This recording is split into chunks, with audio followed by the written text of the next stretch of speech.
I'm going to turn it over to Maggie, who's going to walk you through the login process. All right. So the URL you are going to type in on the browser is rx.presbyterian.ca. That is available on the instructions for you.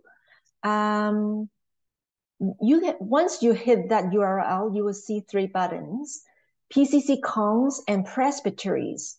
And RX staff, this is the people who are the developers that help us build this portal, and the PCC National Office staff.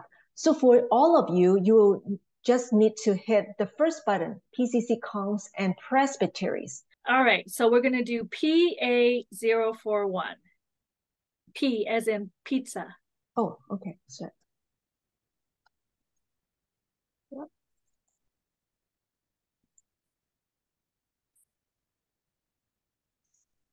And then let's find their initial password somewhere.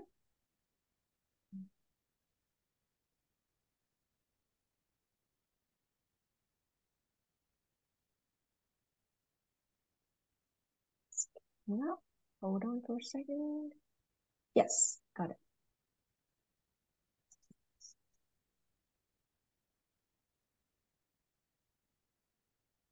Now, this is a page that you will see to update your password on your first login. So enter your current password and a new password. As Karen said, it doesn't have to be a very complicated password, but it cannot contain your congregational ID in the password.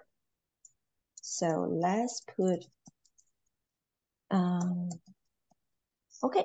So I typed in the new password and sign in. Oops, doesn't match. So obviously I typed something wrong.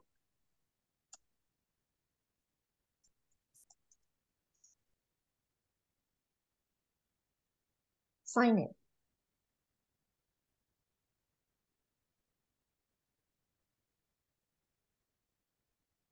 There you go. As a congregation, you will only see the presbytery report, the presbytery folder and your own congregational folder, as well as the PCC gift summary that you can view the synod report. Okay, so Karen, would you like to walk them through if they want the reports to be mailed to them, what to do? So if you decide after you get in this and you're like, oh, this is too much, we really like the hard copies still, then you go to the About Me.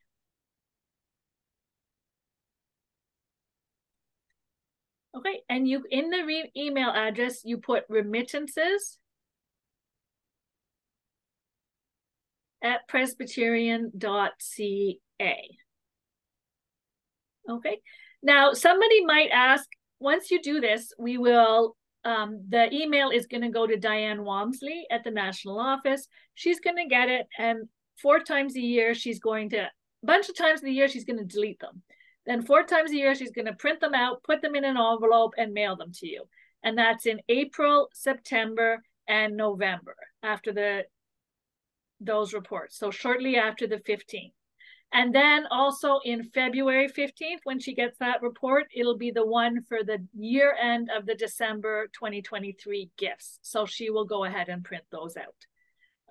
So you'll be sent them 4 times a year. If you need to see one earlier, if you're like at the end of December and say, oh dear, we've signed up for mailing ones, but we need to see a December report, you can ask us and you can go into the system, log into the system yourself and see it there.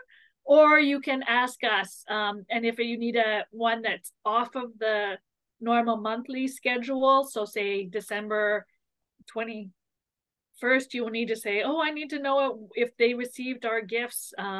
We can print it for you and email it to you or send it for you or let you know what the numbers are. Some people, when they log in for the first time, they will ask to be set up for multi-authentications. And you may see something like a screen.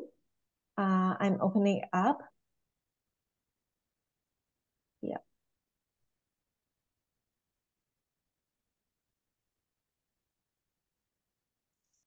A screen like this. So after you input and change your password, you will see a page saying that action required.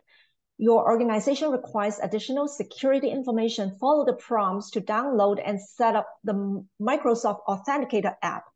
So actually, this is what our intention is. We just want to make it as simple as possible to do a one-step login for you. So this prompt is because you might have other Microsoft accounts that you have already set up an authenticator. And this is actually an information in your computer that is recorded from Microsoft and saying that, oh, you set up another Microsoft account, you may want to do the same thing.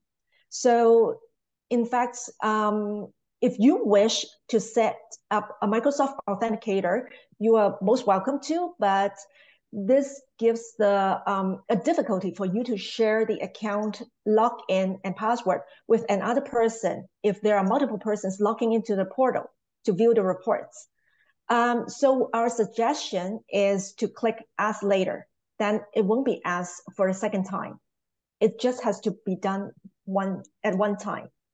Yeah, that's because usually the authentication requires you to have a phone, a cell phone. And so whoever has the cell phone is going to get the authentication message and the numbers that you need to put in. So it doesn't really work for our system. So we have not enabled two-step authentication to use this program. And if you're getting it, just ignore it for this one. It's not a requirement for us at this time. All right, I saw a question. What about the usernames and the passwords?